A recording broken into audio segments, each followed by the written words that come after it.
Olá, seja bem-vindo ao Ler nas Ilhas. Hoje vamos estar à conversa com o Dr. Mário Silva, ele que é jurista, professor, investigador, escritor e diretor da livraria Pedro Cardoso e, por isso mesmo, um dos mais entusiastas promotores do livro e da leitura aqui em Cabo Verde. Dr. Mário Silva, obrigado por ter aceito o convite e por nos receber aqui na livraria Pedro Cardoso. Obrigado. Eu é que devo dizer, as portas da livraria estão sempre abertas para todos os cabo-verdianos e estrangeiros que se interessam pela cultura cabo-verdiana. É isso mesmo. E a livraria Pedro Cardoso completa no mês de julho 9 anos de atividade, mas há muito que tem destacado no seio dessa atividade como livraria, como editora, não é? Por promover o livro, a leitura, também promover o debate de ideias, tem sido também acarinhado pelo público por causa disso. Como é que se chegou a esse ponto? É uma evolução natural ou estava planificado para assim ser desde o início? Não, confesso que o percurso da livraria ultrapassou as nossas expectativas. Nós tínhamos receio inicialmente, porque não é um espaço atrativo para os privados, nem sequer para o Estado. A razão pela qual nós somos uma livraria diferente. Quisemos ser uma livraria editora, uma empresa, em primeiro lugar, formalizada, registada, contas auditadas, com assembleias gerais. Porquê? Porque chegamos à conclusão que havia muita informalidade e muito amadorismo no tratamento desta matéria. A razão pela qual tivemos algum receio inicialmente, porque tudo isto tem custos de funcionamento elevados, e é por causa disso que nós somos livraria editora. Exatamente. Porque chegamos à conclusão que só livraria não era viável, só editora não era viável. Nós somos livraria editora com parâmetros europeus. A razão pela qual também associamos uma outra valência. Para além de sermos livraria editora, somos também órgão de comunicação social, porque publicamos uma revista, a revista Leitora. E chegamos também à conclusão que o espaço, tínhamos que ter um espaço de venda de café, água, para poder complementar e a livraria ser viável. Os gestores da livraria não gostam que eu diga isso, mas a livraria não tem fins lucrativos. O único objetivo é ser viável. E é essa a nossa meta. E na verdade, os últimos 8 anos, vamos para 9, foram anos de entusiasmo, de desafio, de carinho, porque devo dizer que nós já fizemos feira de livros em todos os municípios, de Ilha de Santiago, em todas as ilhas, salvo Santo Antão. Isso acarreta muitos custos. Acarreta os custos, mas temos muitos bons parceiros. Grandes empresas privadas. O Estado aqui e acolá patrocina um ou outro livro, mas fundamentalmente os nossos patrocínios vêm de entidades privadas e de uma ou outra Câmara Municipal que investe muito forte para a nossa realidade no livro e na leitura. Foram anos de intenso trabalho, de paixão, porque o livro é uma questão de paixão. E vou dizer uma coisa que pouca gente sabe, eu sou editor há 30 anos. Fui um dos fundadores da revista Cabo-Verdiana do Direito, editei com o meu amigo Simão Monteiro a Vila da Somada de Santa Rita Vieira em 1990. Só não continuei porque, entretanto, envolvi-me em outros projetos. Mas, na verdade, tenho alguma experiência da atividade editorial em Cabo Verde. Pois, isto é um negócio, como disse, uma gestão empresarial, mas, como acaba também de dizer, acrescenta valor à sociedade, não é? Na promoção da cultura, do debate de ideias, não é?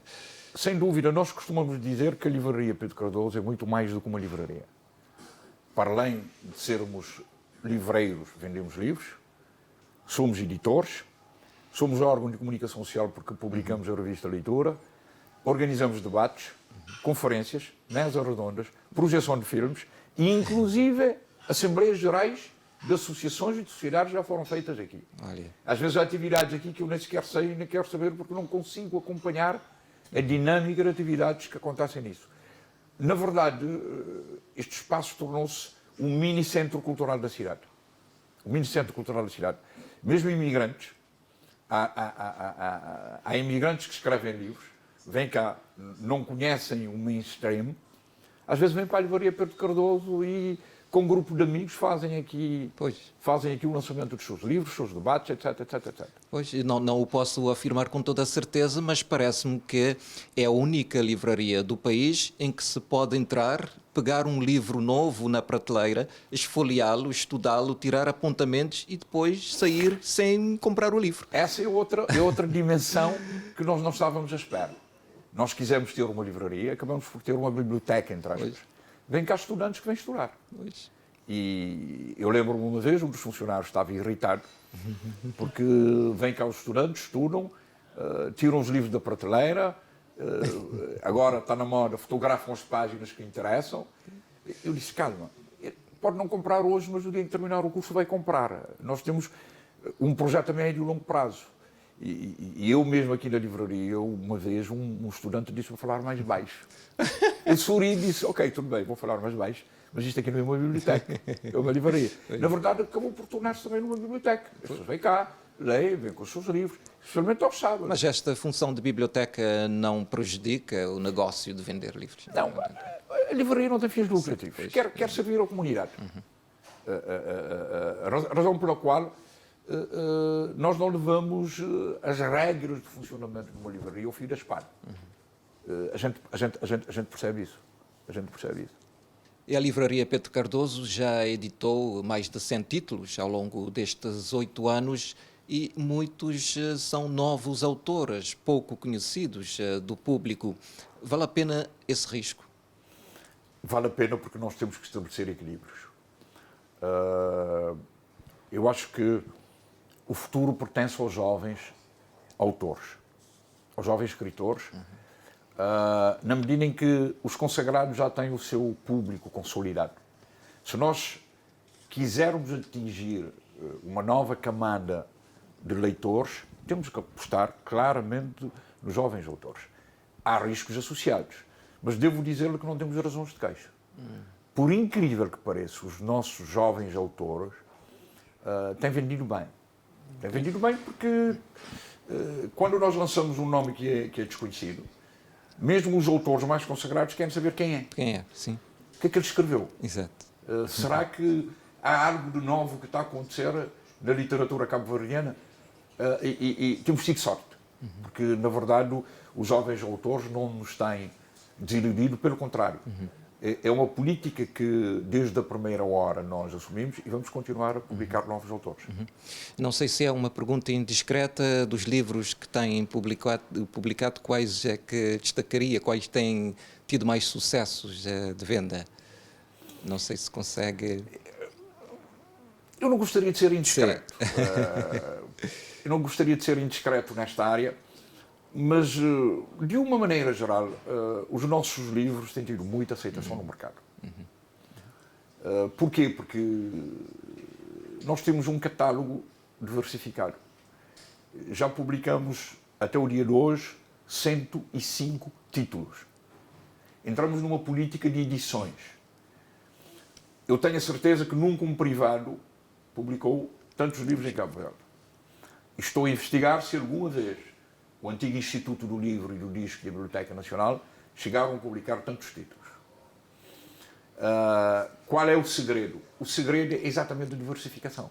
Nós preferimos diversificar e ter tiragens médias à volta de 400 exemplares por livro.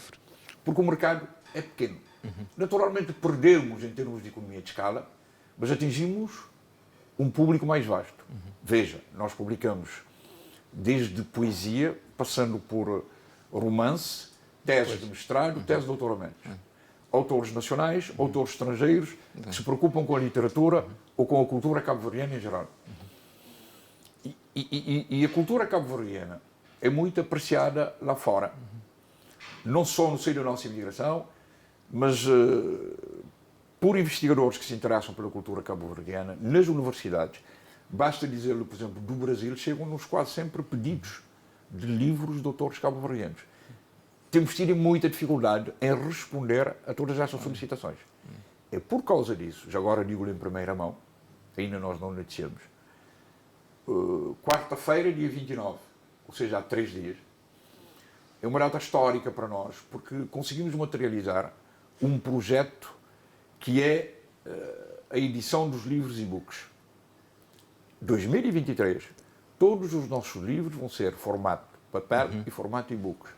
O que quer dizer que o livro cabo-verdiano verdadeiramente internacionalizou-se. Pois.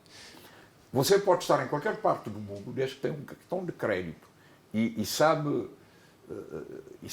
perfeitamente os procedimentos da economia digital, compra o livro e 2, 3 minutos depois tem o livro à mão. Pois. Só para precisar, 29 de maio, de março, porque este programa vai para o ar um pouco mais à frente.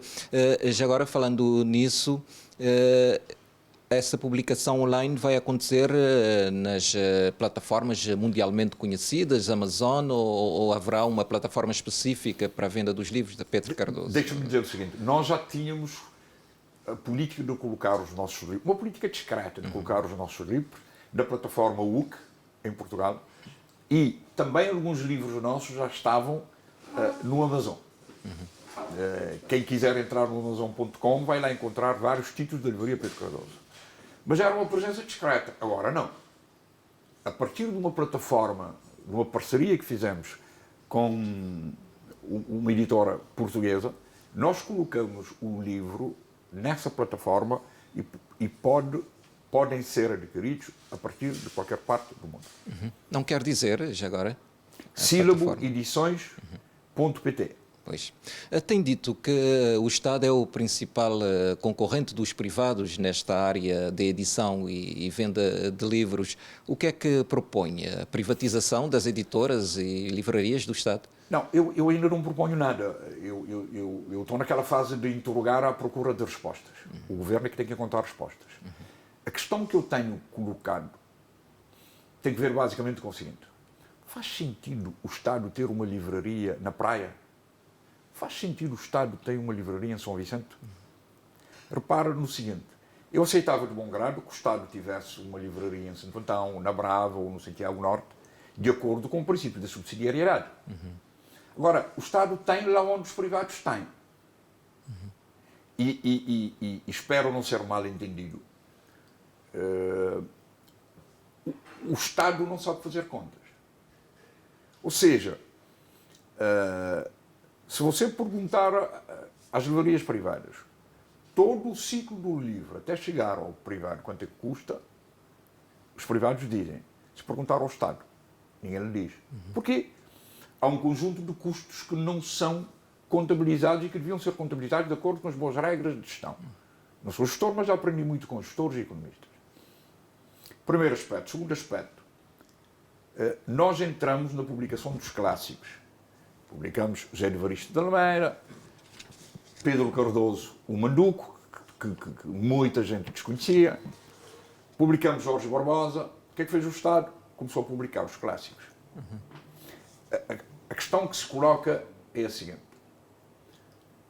É normal, numa economia de mercado livre iniciativa económica, o Estado fazer exatamente aquilo que os privados fazem em regime de concorrência não assumido? Não tenho respostas ainda, mas tenho perguntas. Eu estou quase inclinado a dizer que provavelmente o Estado tem que repensar esta política. Para além disso, numa economia de mercado, os sinais têm que vir do governo. Que sinais está a se dar para o mercado? E isso na área do livro e das edições é importante. Quando nós abrimos, o ministro era Mário Lúcio. Ele tinha uma política de, digamos, encerrar aquelas edições da Biblioteca Nacional. O outro ministro, Abrão Vicente, tem uma visão diferente. Entra na publicação dos clássicos. a nós não nos faz massa, porque concorremos com o Estado, mesmo sendo o Estado, temos mais capacidade, somos mais ágeis, etc, etc. Não nos incomoda. Mas os sinais que têm vindo do governo nos últimos anos, relativamente à política do livro, são sinais contraditórios. E o privado, quando investe, quer ter certeza, perspectiva de futuro, não vai amanhã, abruptamente, mudar-se de política e o Estado tomar conta do setor, entre aspas. Penso que seria bom fazer uma reflexão. Eu tenho um conjunto de questionamentos sobre isto e duvido, se quer que eu diga, duvido que faça sentido o Estado ter uma livraria na praia em São Vicente. O único argumento que há dias alguém me apresentou que é o preço dos livros. Vocês chegam no estrangeiro, o preço dos livros, há N instrumentos de economia e de gestão que o Estado pode utilizar relativamente aos preços dos livros que são considerados essenciais, designadamente no Plano Nacional do Leitor. Pois. Repara, se o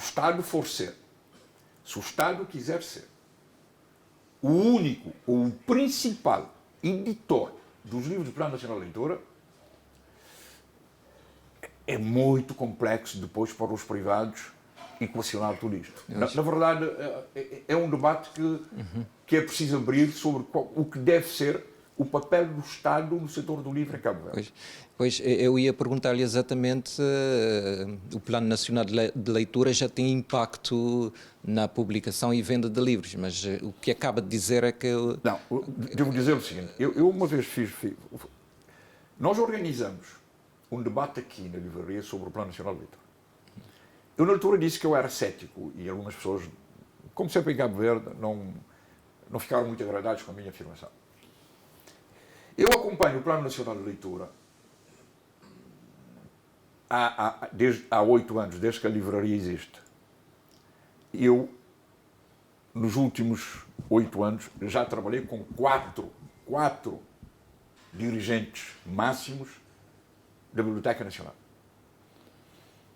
Digo-lhe que é uma política instável relativamente ao Plano Nacional do Livro. Ainda hoje, nós não sabemos como é que o plano vai ser financiado. Não nos foi dito qual é o papel dos editores.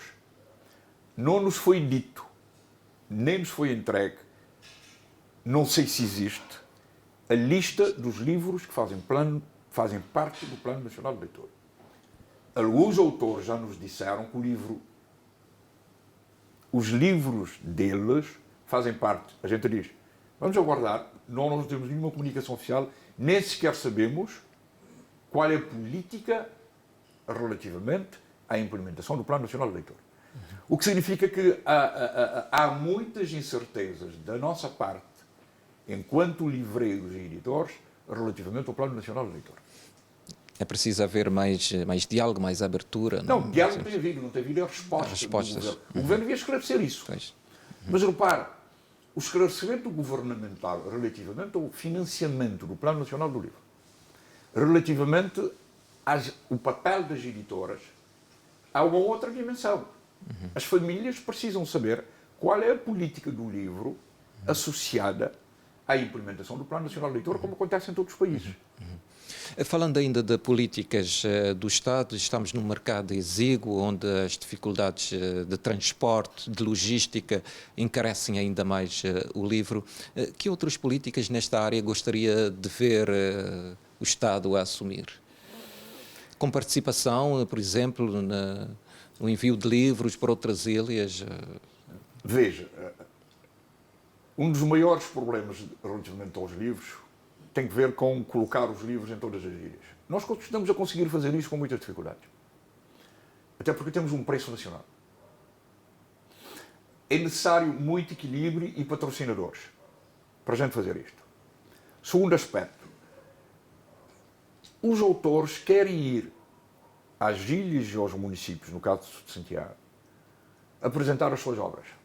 Qual é o grande problema? Muitas vezes, o custo de transporte e o livro que você vende não justifica estas despesas.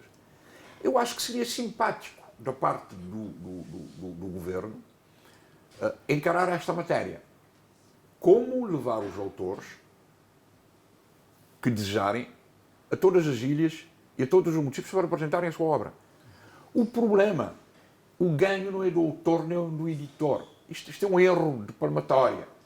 É um ganho cultural para todos, especialmente aqueles que têm tido dificuldade de acesso ao livro por razões geográficas. E vou dizer mais. Nós temos tido, da parte de muitas câmaras, uma colaboração que até me surpreendeu no caso de algumas câmaras. Há câmaras que ainda não agarraram esse dossiê como devem agarrar. Mas as câmaras têm colaborado com muitos autores. Vejam, por exemplo, a Câmara do Sal é um excelente exemplo. São Nicolau Ribeira Brava é um excelente exemplo. Nós todos os anos participamos num evento do livro que eles chamam Abrir Livros 1000, que é uma coisa que eu considero importante. Santo Antão, Porto Novo tem sido aberto, digamos, a esta matéria.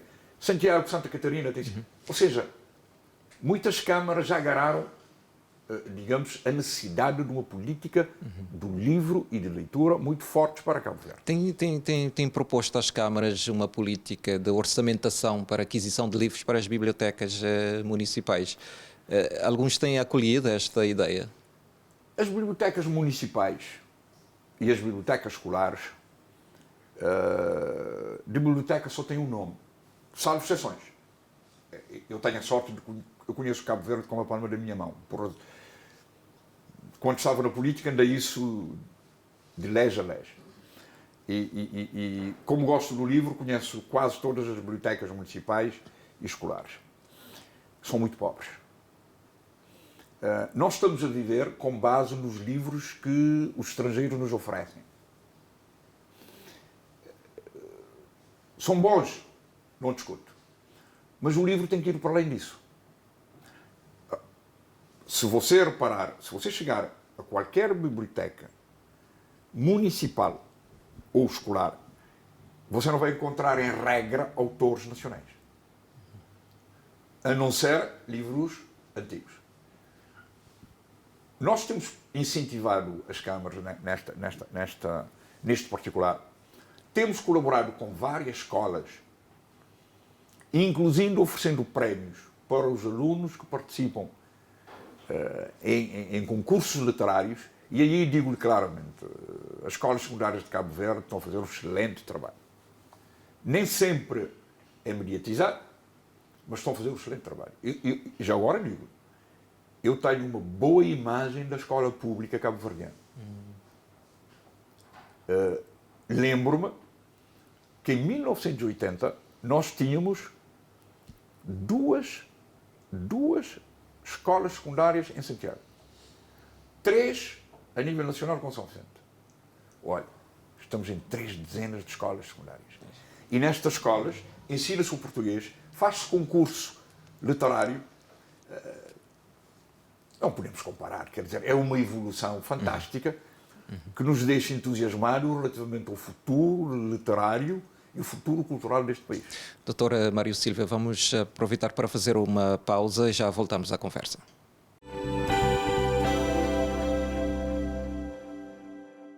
Da última vez perguntamos qual o país que mais lê no mundo. Ora, a Índia, pois é, a Índia é tida como o país onde mais se lê. Segundo o Market Research World, os indianos dedicam em média 10 horas e 42 minutos semanais à leitura. Os 3 postos seguintes também são ocupados por países asiáticos: Tailândia, China e Filipinas.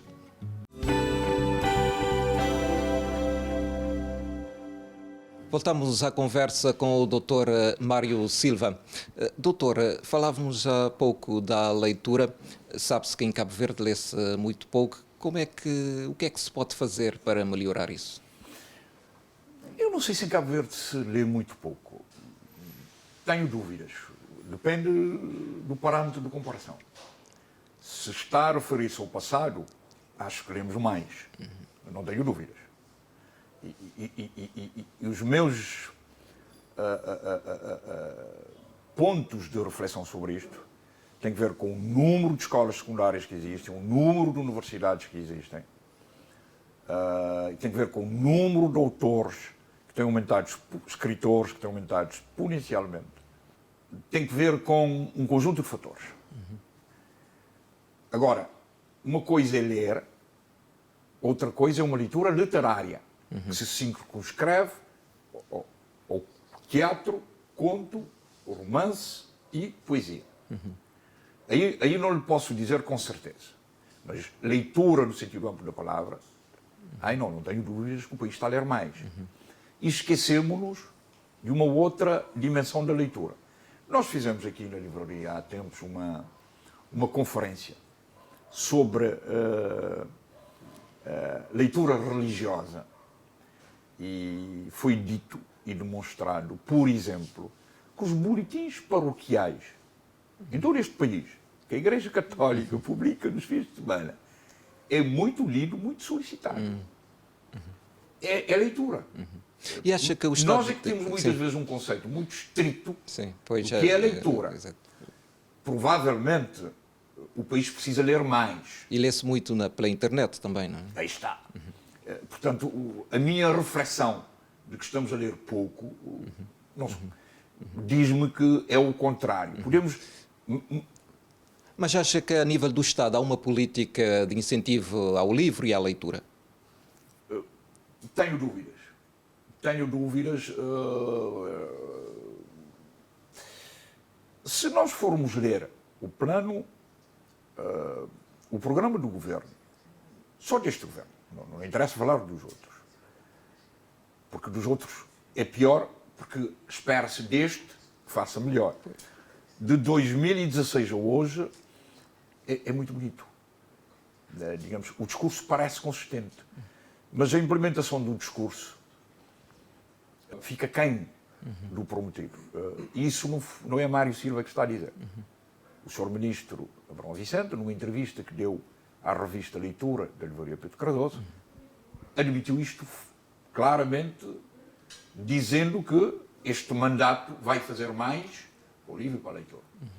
Só que o tempo está esgotado, como dizem os americanos. O governo já vai em 2 anos. O último é pré-campanha e campanha, mas tenho a esperança de que os próximos 2 anos vão ser anos de maior dinamização do setor do livro. O Dr. Mário Silva tem falado da necessidade de haver um Dia Nacional do Livro e da Leitura. Já chegou a propor isso ao Ministro da Cultura? Eu não sou muito adepto de que a gente tem que ir propor aos ministros coisas. Os ministros é que devem estar atentos ao que a sociedade anseia. Se quer que eu lhe diga, nunca propus nada ao ministro. Nem vou fazê-lo. Não vou fazê-lo porque não é minha filosofia relativamente a este assunto. Mas acha que seria interessante haver esse dia? Nunca o ministro me convidou ou me ouviu sobre a política do livro, eu não vou oferecer-me também para falar com o ministro sobre a política do livro. Escrevo, graças a Deus gosto de escrever, escrevo o que eu penso sobre a política do livro e da leitura. Mas para lhe dizer, por exemplo, que é um setor que tem um potencial muito dinâmico. Muito dinâmico. Dou-lhe um exemplo, como estamos em março, mês da mulher, apesar de se falar na literatura no feminino. Os livros publicados por mulheres vão para além da literatura. Isso está a ser esquecido. Teses de mestrados, teses de doutoramentos, nós temos publicado, escritos por mulheres. E tem ganhado um público interessante. E, tradicionalmente, as mulheres nunca foram fortes nesse setor. O que não deixa de ser curioso. Se o primeiro romance cabo-verdiano foi publicado pela Antónia Puzic, se foi a primeira mulher que fundou, dirigiu um jornal em Portugal no século XIX. Digamos, é às vezes difícil de perceber porque é que a mulher em Cabo Verde ainda nesta área não é tão reconhecida como devia. Mas os sinais são muito positivos nesta área e eu estou convencido que daqui a uns tempos, se calhar não se vai discutir se é homem ou se é mulher. A gente vai discutir livro. Não vamos preocupar qual o sexo que publicou aquele livro. Falando em leitura, a Pedro Cardoso tem esta revista, como já referiu várias vezes. Nesses tempos de agora, é atrativa a revista? O público da revista é um público muito reduzido. Nós mesmo refletimos sobre isto, mas achamos que fazia sentido. Aliás, é original. Nunca vi nenhum editor em Cabo Verde que tenha a sua própria revista. Nós divulgamos os nossos livros, fazemos entrevistas com os autores, divulgamos livros de outras editoras, porque temos esta abertura. Acho que o juntamento nesta área é importante. Trazemos novidades internacionais relativamente aos livros, mas reconhecemos que, na verdade, temos que continuar a reflexão sobre isto. Nós já publicamos 10 números da revista, suspendemos com a pandemia. Agora, no próximo mês de maio, vamos retomar a publicação da revista. Mas julgamos que faz sentido, em Cabo Verde, uma revista de uma editora sobre leitura. Não tenho dúvidas relativamente a isto. O governo falha, ou melhor, no plural, os governos falham num ponto importante, que é comunicar com a sociedade sobre a importância do livro e da leitura. Nós somos um país em que, se você faz uma estrada, todos deitam foguetes. Mas se você publica 2 ou 3 livros que não custam nada, não é valorizado. A sociedade ainda valoriza 2 tipos de livros. Livros religiosos, de uma maneira geral, livros religiosos e livros escolares. É muito bom. Mas é necessário que quem dirige o país tenha capacidade de dialogar com a sociedade relativamente à importância do livro. E eu não tenho estado a sentir isto.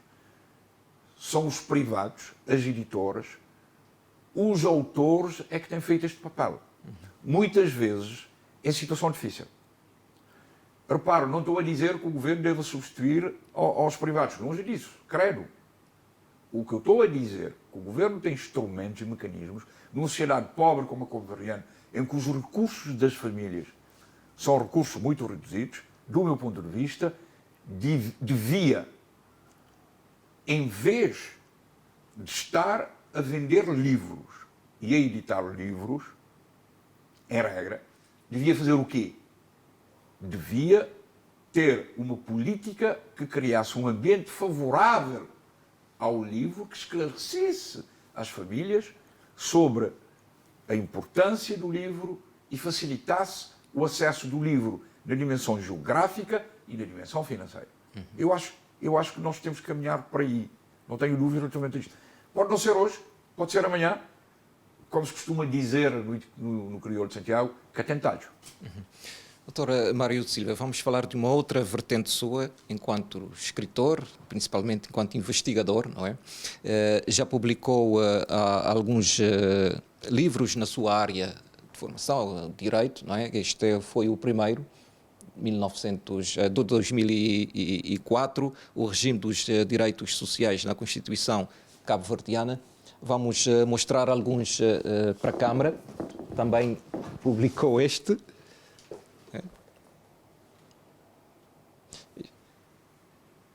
Contributo para a História Político-Constitucional de Cabo Verde,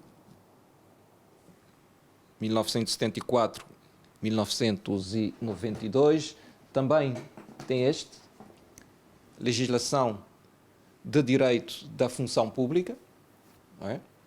Não estão todos aqui que já publicou, estamos a mostrar apenas alguns, não é? E este é o Código Eleitoral anotado, que já vai na 3ª edição. 3ª edição esgotada. Esgotada. Estou a preparar a 4ª edição para 2024. Muita procura. Não é? Tem este livrinho também, Constituição da República de Cabo Verde. E vamos mostrar este também, Segundas Jornadas de Direito Municipal Comparado Lusófono. Esta é uma obra coletiva que organizei juntamente com o professor José Melo Alexandrino, da Faculdade de Direito de Lisboa, que fala sobre o municipalismo nos países africanos de língua oficial portuguesa. E falando de municipalismo, esta é o seu livro mais recente que fala do direito municipal cabo-verdiano. Diga-me uma coisa, Dr. Mário Silva, este livro ajuda-nos a desvendar uma das problemáticas sobre o nosso municipalismo mais candente neste momento, mais atual, essa necessidade de saber qual é das leis que tem mais peso na aprovação dos instrumentos de gestão municipais, se é portanto, a lei das finanças locais ou se é o Estatuto dos Municípios. Este livro satisfaz-nos esta dúvida? O livro pode ajudar, mas a questão de saber qual é a lei que deve prevalecer não é um problema de direito municipal. É um problema da ciência jurídica em geral, se quiser, da teoria do direito. E é por isso que a gente não chega lá. Porque temos que estudar a hermenêutica, coisa que a gente não valoriza. Temos que estudar as relações internormativas, coisa que também em Cabo Verde nós não damos muito valor. Para lhe dizer que o livro foi um livro escrito com muita paixão, foi escrito pensando nos eleitos municipais e na sociedade que quer saber mais sobre os nossos municípios, tanto mais que o município cabo-verdiano, a par da Igreja Católica, são duas das instituições mais antigas do país e que fazem parte da nossa identidade. Veja, desde 1497 que os historiadores demonstram que na Ribeira Grande de Santiago os documentos já falam no primeiro município cabo-verdiano. São instituições antigas. Nós temos uma história municipal muito rica. E só para falarmos da Segunda República, o grau de desenvolvimento humano que nós temos neste país deve-se muito aos municípios cabo-verdianos. São instituições do cotidiano, do dia a dia, mais perto das pessoas, com vantagens e desvantagens. E vou dizer claramente, uma aposta forte no bom funcionamento dos municípios e na boa governação municipal vai levar a democracia cabo-verdiana e o desenvolvimento do país a outros patamares. O livro, pretenciosismo à parte, pretende contribuir para isto. Exatamente. Não é um livro que se preocupa com divergências políticas, longe disto. Acha que é uma questão de divergência política ou há alguma incongruência na lei que precisa ser clarificada? Ouça, é raro você encontrar uma lei que não tenha incongruência. Há mecanismos próprios da ciência jurídica, eu já citei, para resolver estes mecanismos. Não se resolve com voluntarismo. O que eu estou a dizer, tanto quando estou a acompanhar os problemas atuais, tem muito pouco de jurídico, tem mais de político do que o jurídico. O jurídico vem por arrastamento, muitas vezes como tábua de salvação para ancorar determinadas posições políticas. É por isso que eu não entro neste debate. Porque o debate, este problema é essencialmente um problema político. Se quiser, vou dar um exemplo. Veja o caso de São Vicente. São Vicente, nós já tivemos 4 listas diferentes de uma Câmara. Funcionou tranquilamente, não houve problemas legais. A Praia, já tivemos 3 listas de uma Câmara. Funcionou, não houve problemas legais. Porquê é que há problemas legais quando uma lista tem maioria na Câmara? No caso de São Vicente, posso até perceber, por um conjunto de razões políticas. Isso para dizer, e confesso que é uma matéria que não me interessa entrar nem discutir, mas só para lhe dizer, com afinco, que fundamentalmente os problemas da Praia e São Vicente são problemas políticos. O jurídico vem por arrastamento. E nós já estamos na reta final da nossa conversa. Resta-nos pedir-lhe para nos deixar a sua sugestão de leitura. Olha, se quer que lhe diga, eu preferia o plural. Eu preferia o plural porquê? Porque há tantos livros bons que têm sido publicados agora em Cabo Verde que eu teria muita dificuldade em escolher um, até para não ser injusto.